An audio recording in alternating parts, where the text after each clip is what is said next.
Hi guys, this is SoccerKalitzStyle. As you know, the show that brings you all the latest in football and football-related news. Today we're supposed to be having a section for Meet the Members, where we'll be meeting Mr. Tom Pheby, a guy who's all the way from Kent in the UK. That is also a fan of #SoccerKalitzStyle and also follows Arsenal. So we'll get to see much more of him later in the show. I just want to take this opportunity while we're waiting for him to join us or to come online. Um, I just want to take this opportunity to discuss last night's game, which I'm sure all of you watched. If you are a Mr. Soccer Colored Style member, I thank you very much for doing the watch along with us last night.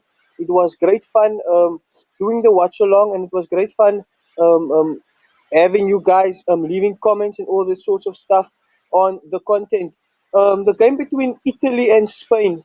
Man, what can I say? What a semi-final it was! It was definitely a semi-final which lived up to expectations in terms of what was thought about the teams going into it, and also in terms of um, the style of play. We had the Italians who were on fire in this whole season and this whole tournament. They were lighting up the show in terms of what they were producing in terms of performances on the pitch. They've looked fluently. The Italian team has definitely looked like a team that wanted to win the Euros. And last night they came against a formidable Spanish team, a team who wouldn't sit back, a team who wouldn't just lay down and take all that it is that the Italians is throwing at them. With that being said, I did think that it was an equal game, an equal opportunity, equal point shared. The guys definitely had um, both of them had chances. The goalkeepers were obviously the stars of the show. I'm thinking about a couple of chances that the Spanish team had, not singling out any particular player, but the Spanish team in general. They created a lot of chances and they've looked good um, in this whole tournament. And as I said last night, I didn't think that they deserve actually a place in the semi-finals, just because of the sheer luck of the draw and the performances that they had coming into this game. With that being said, it's just I just think that the Spanish team, or the coach of the Spanish team, he did a wrong in not introducing the correct players. I think his starting lineup that he put out was not good enough. Why did he opt to go with certain players where he could have just started with Morata? And why not play Adama Traore? We've been discussing this last night. Why doesn't the Spanish coach rate Adama Traore enough to give him game time? Because I haven't seen Adama Traore in this whole Euros. And what is he waiting for to release Adama Traore on? With that being said, um, it was an equal game all in all. The Italians had threats with Insigne there and Immobile, and then the guy who scored the goal, I think his name is Chisa or something like that. That was definitely a quality goal that he scored, turning the defense of the Spanish team inside out, and then putting it on his right foot, using one of the players as a shield. Um, Using one of those players as a shield to just guide the ball past him and also out of the reach of the goalkeeper. So that was an awesome game, a brilliant game. And then obviously with the halftime changes, we discussed. He brought on Marata, he brought on Pedri, more running power. The Spanish team suddenly found fluidity. The Spanish team suddenly found their stride. The Spanish team suddenly found a number nine or a target man that they can place the ball into. They started knocking balls into the box with Ferran Torres and also those other guys who were playing there for the Spanish team. Sergio Busquets, he really looked off par last night. He really looked like a guy that is just there for a stroll in the park. I think it's his last Euros for that fact, and I would be good if I could see him in the World Cup next year. But for me, also that is a highly doubt that I'm going to see him in the World Cup next season. Yeah. So Morata came on. The game started. They passed the ball one and one and one. Morata got the one-on-one chance. He scored the goal. After that, he's looked threatening the whole game. But the Spanish team or the Italian team were defending for their lives with the likes of Bonucci and Cellini at the back. Listen, man, those guys just showed again the type of experience they had. I was looking at the draw when they went for the penalty draw. The way that the mind games that Cellini was playing with Jordi Alba in terms of punching him in the arm, punching him in the face, stuff like that. That is just there to show that they are trying to unsettle the Spanish team, and they knew that the Spanish team didn't have the experience to go with them hand in hand on the penalty shootout. Um, so, with that being said, they went to the penalty shootout. But before they went to the penalty shootout, Spain also looked like they wanted to win the game in the first half of extra time. They were the team to beat. There were no chances created by Italy whatsoever in the 15 minutes of the extra time. Italy didn't create any chances, which was really disappointing for me. I thought that they at least could have created some chances. Yeah, but with that being said, they played the game. In the second half of extra time, Enrique brought on Thiago. The tempo of the game suddenly changed. The tempo of the game suddenly changed. It started to pick up. It started yeah, the players were going at it. Um, and yeah, they looked like they wanted to win the game, but it wasn't to be. The defense too strong of the Italians, and they knew once they get to the penalty stage, the Spanish players don't have the guts or the grit to come on and make a difference. Yeah, and so they went to the penalty shootouts, and as cruel as football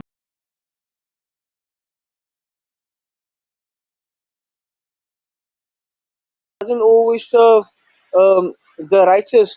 So Morata, the guy that got the penalty shootout eventually, he was the one that yeah, failed to score.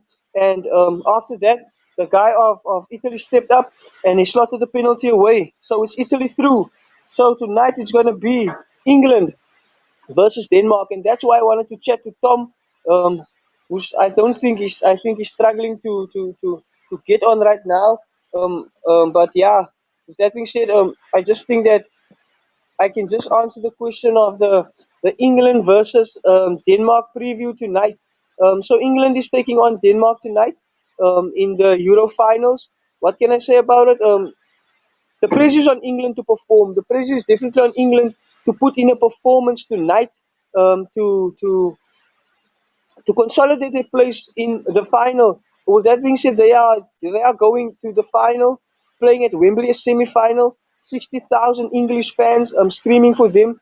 So the pressure is definitely on England to perform and to bring out the best of their team, to bring out the best in the likes of Sterling, Grealish, Sancho, Saka, and feeding Harry Kane, obviously to score the goals.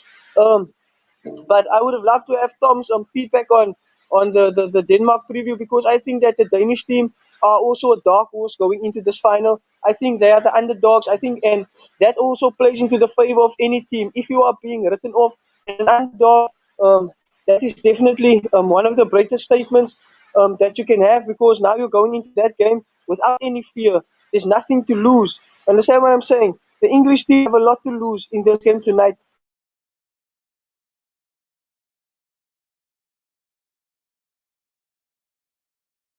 Of England versus Denmark. Really important game. It's the pressure is on England going into this semi-final, because it's going to be the first time in how many years that they've reached the final. And put some respect on the name of Gareth Southgate, because it's the second time now that he's brought England to a semi-final in the Euros or in a major competition. So I respect him for that. With that being said, Danish team, Mr. Ericsson is still in hospital or still recovering from his sickness and his illness. And the Danish team is definitely going to look to do it for him. They're going to pick up the old rivalries in terms of the wars that they had back way then, in terms of the Vikings and the English people. So tonight is going to be war. Vikings versus the English Three Lions. The Three Lions are hungry for the win. They must win. Pressure's on them. But yeah, as soon as the camera turns to Mr. Ericsson, Mr. Christian Ericsson, the Danish team all of a sudden looks like a better prospect. The Danish team all of a sudden looks like the team to beat. Um, so I don't know. I don't think it's going to be a very easy game for the Danish team or for England, because England is really going to be under pressure in tonight's game. That's my preview, but I do think that England can bring it home. But in terms of football, I'm not so sure anymore, because look what happened in this whole tournament. There was a lot of scripts that were rewritten, that wasn't written like it was a real chance to win this game. Arsenal transfer news. For transfer rumors, I just want to touch on that quickly before I head out of air. Yeah, Arsenal doesn't have anything to report except.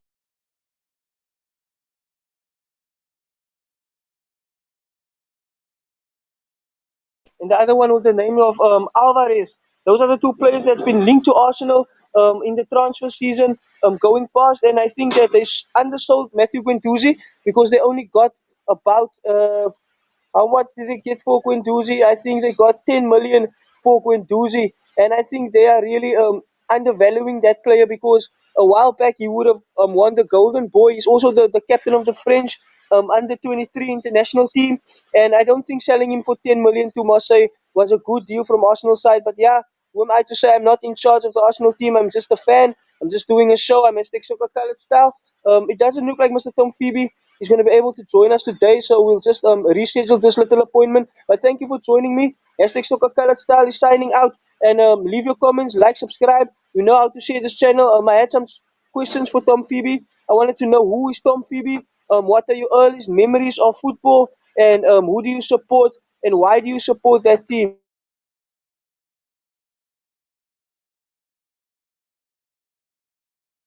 Who our community is, a community of football loving people. And Mr. Tom Pheby is also one of those people. He has his own podcast named It's an Arsenal Thing. Check it out on YouTube.